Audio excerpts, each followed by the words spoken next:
You've claimed I worship something, and If you want to have a deep and meaningful life, then you have to go all the way to the bottom or the top, and insofar as you're capable of doing that, because otherwise you'll be fragmented and miserable and anxiety-ridden and hopeless. So I have to worship something to have a meaningful life. And There's no difference between those two things. Okay. They're the same thing. So if I don't worship anything, my life will not be meaningful, correct? Well, that's the definition of nihilism. They're incoherent in their worship. If you're incoherent and fragmented and aimless, which is what happens if your objects of worship are unstructured and chaotic, then you're going to be anxiety-ridden and without hope.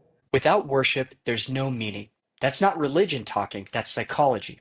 You need a purpose to strive toward and to aim at, something to orient your entire life towards. You have to worship something to have a meaningful life. So what would make it most meaningful? As we seek to purify our lives and look unto Christ in every thought, everything else begins to align.